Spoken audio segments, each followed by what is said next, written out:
নমস্কার। আরও একটি নতুন রেসিপির সাথে তানিয়াস রান্নাঘরে আপনাদের স্বাগত জানাই। আজকে আমি একটি খাবার থালির আয়োজন আপনাদের সঙ্গে শেয়ার করছি। আমি দেখুন এখানে ২ আঁটি মতো ব্রাহ্মী শাক নিয়েছি। শাকটা পরিষ্কার করে প্রথমে বেছে নিতে হবে। একটু ঘাস থাকে বা একটু ময়লাও থাকতে পারে। এবার খুব ভালো করে জল দিয়ে শাকটা কিন্তু ধুয়ে নিতে হবে। এতটুকু জলে ধোয়া হবে না। আমি আপনাদের দেখানোর জন্য এটা ব্যবহার করেছি। আমি কিন্তু কলতলায় নিয়ে খুব ভালো মতো ধুয়ে নিয়ে এসেছি। এবার শাকটা কেটে নেব। একদম জিরি করে কেটে নিতে হবে। ওপরের ডাঁটগুলো কিন্তু আমি কেটে ফেলে দিয়েছি। এবার শাকটা কেটে নিচ্ছি। এই শাকটা কিন্তু খুবই উপকারী শাক। স্মৃতিশক্তি ও স্বাস্থ্যের জন্য কিন্তু খুবই ভালো। উচ্চ রক্তচাপ বা সুগার নিয়ন্ত্রণে কিন্তু খুব সাহায্য করে। দেখুন একদম জিরি করে শাকটা কেটে নিয়েছি। এবার কড়াইয়ে পরিমাণ মতো তেল দিয়েছি। একদম ছোট করে আলু কেটে ধুয়ে রেখেছিলাম, সেই আলুটা দিয়ে দিচ্ছি ভাজার জন্যে। শাকটা না একটুখানি তেতো হয়, যদি একটু সবজি মিশিয়ে ভাজা যায় তাহলে কিন্তু খেতে বেশ ভালো লাগে। দেখুন আলুটা ভেজে নেওয়া হয়ে গেছে। আলুটা কিন্তু অনেকটা সেদ্ধও হয়ে এসছে। এবার কেটে রাখা শাকটা আমি এর মধ্যে দিয়ে দিচ্ছি। দিয়ে খুব ভালো করে মিশিয়ে নেব আলুর সাথে। খুব ভালো করে মিশিয়ে নিলাম। এবার মাঝখানটা একটুখানি শাকগুলো সরিয়ে দিলাম।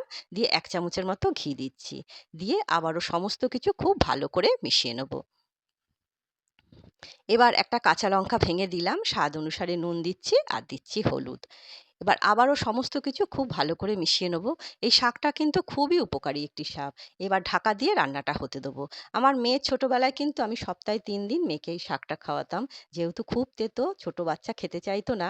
অল্প একটুখানি শাক আমি ঘি দিয়ে ভেজে সপ্তাহে ৩ দিন খাওয়াতাম।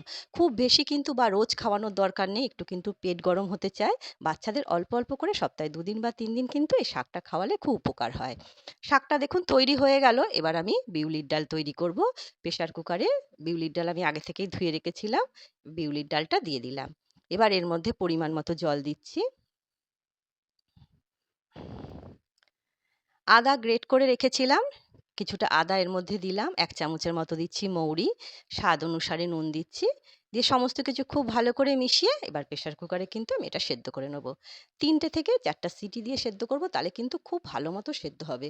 কম সিটি দেবেন না, তাহলে কিন্তু যদি ডালটা ভালো মতো সেদ্ধ না হয় না, অত বেশি ভালো খেতে লাগবে না। দেখুন আমি ৪ টে মতো সিটি দিয়েছিলাম। ডালটা কিন্তু খুব ভালো মতো সেদ্ধ হয়ে গেছে। একটা ডালের কাঁটা দিয়ে একটুখানি ঘেঁটে দিচ্ছি। ওদিকে আমি কড়াইয়ে তেল দিয়ে ২ টো শুকনো লঙ্কা দিলাম, একটা তেজপাতা ভেঙে দিলাম, হালকা একটুখানি ভেজে নিচ্ছি। নিয়ে ১ চামচের মতো এর মধ্যে হিং দিচ্ছি। হিংটা বুঝে দেবেন, যতটা ডাল থাকবে সেই পরিমাণ মতো হিংটা ব্যবহার করতে হবে। আমার ডালের পরিমাণটা অনেকটাই বেশি আছে বলে আমি ১ চামচের মতো হিংটা দিলাম। কয়েক সেকেন্ড হিংটা একটুখানি ভেজে নিলাম। নিয়ে ১ চামচ ১ম এ ডাল দিলাম, না হলে পুরো ডালটা দিলে ছিটকে যাবে। এবার ডালটা আমি এর মধ্যে দিয়ে দিচ্ছি। এবার সমস্ত কিছু খুব ভালো করে মিশিয়ে নিচ্ছি। নিয়ে রান্নাটা হতে দেবো। রান্নাটা দেখুন হয়ে এসছে। বিউলির ডালটা কিন্তু রেডি হয়ে গেছে। বিউলির ডাল খেতে কিন্তু বেশ ভালো লাগে। গরমকালে খুবই ভালো লাগে। তৈরি হয়ে গেল বিউলির ডাল। এবার আমি একটা বাটির মধ্যে ডালটা ঢেলে নিচ্ছি। এবার আমি তৈরি করব ঝিঙে আলু পোস্ত। তার জন্য তেলের মধ্যে ১ চামচের মতো কালো জিরে দিলাম। ফোড়নটা একটুখানি ভেজে নিয়ে ঝিঙে আর আলু আগে থেকে আমি কেটে ধুয়ে রেখেছিলাম সেটা দিলাম। দিয়ে এবার হালকা একটুখানি ভেজে নিচ্ছি। একটুখানি হালকা ভেজে নিলাম। এবার আমি এর মধ্যে দিচ্ছি ২ টো কাঁচা লঙ্কা চিড়ে দিলাম। স্বাদ অনুসারে নুন দিচ্ছি আর দিচ্ছি হলুদ। আবারও সমস্ত কিছু খুব ভালো করে মিশিয়ে নেব।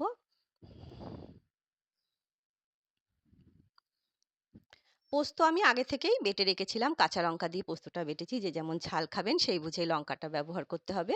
এবার পোস্ত বাটাটা এর মধ্যে দিলাম। দিয়ে সমস্ত কিছু খুব ভালো করে মিশিয়ে নেব। একটুখানি পোস্তটা দিয়ে খুব ভালো করে একটু কষিয়ে নেব। যখন পোস্ত থেকে কাঁচা গন্ধটা চলে যাবে, দেখুন খুব ভালো করে কিন্তু কষিয়ে নেওয়া হয়ে গেছে। এবার পরিমাণ মতো জল দিচ্ছি, যতটা জলের প্রয়োজন আছে। পরিমাণ মতো জল দিয়ে আবারও সমস্ত কিছু খুব ভালো করে মিশিয়ে রান্নাটা হতে দেবো।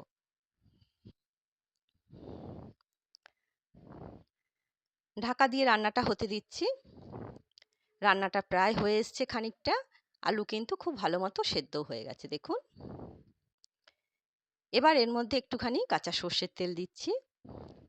দিয়ে আবারও একটুখানি খানিকক্ষণের জন্য একটুখানি ফুটিয়ে নিতে হবে। আমরা কিন্তু পোস্ত তৈরি করলে একটু কাঁচা সর্ষের তেল দিই, তাহলে খেতে কিন্তু বেশ ভালো লাগে। ফুটিয়ে নেওয়া হয়ে গেছে দেখুন, পোস্তটা কিন্তু রেডি। অনেকটাই কিন্তু ঝোল থাকতে নামিয়েছি, কারণ আমি পরপর অনেকগুলো রান্না করছি। এটা ঠান্ডা হয়ে গেলে কিন্তু অনেকটাই ঘন হয়ে যাবে। এবার আমি পরিবেশন করছি। থালার মধ্যে নিয়ে নিলাম ১ বাটি গরম, গরম ভাত, নিচ্ছি একটা কাঁচা লঙ্কা, সামান্য একটুখানি নুন নিলাম। আর যে ব্রাহ্মী শাকটা ভেজেছিলাম সেটা নিচ্ছি। শাকটা কিন্তু অনেকটাই তেতো হয়। যারা তেতো খেতে পছন্দ করেন তাদের কিন্তু এই শাকটা বেশ ভালো লাগবে।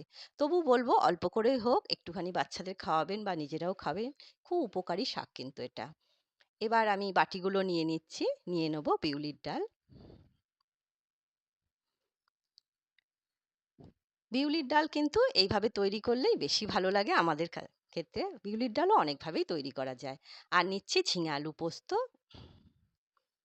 দেখুন কতটা ঘন হয়ে গেছে ঠান্ডা হয়ে গিয়ে। ঝিঙে আলু পোস্তটা নিয়ে নিলাম আর আজকে রায়তা করেছিলাম। এই রায়তা রেসিপিটা আমি অন্য কোনো ভিডিওর সাথে আপনাদের সাথে শেয়ার করব। এর মধ্যে আমি শসা দিয়েছি, ভাজা জিরের গুঁড়ো দিয়েছি, নুন চিনি তো আছেই। খেতে কিন্তু বেশ ভালো লাগে। আর ১ গ্লাস জল তো আছেই। আর ভাজা মসলা একটুখানি রায়তার উপর ছড়িয়ে দিচ্ছি, তাহলে বেশ খেতে ভালো লাগবে। আর ১ গ্লাস জল নিলাম। আজকের এই খাবার থালির আয়োজন আপনাদের কেমন লাগলো? ছোট্ট একটা কমেন্ট করে অবশ্যই জানাবেন। আজ তবে এই পর্যন্তই। দেখা হবে পরের একটি নতুন রেসিপির সাথে। সবাই সুস্থ থাকবেন, ভালো থাকবেন।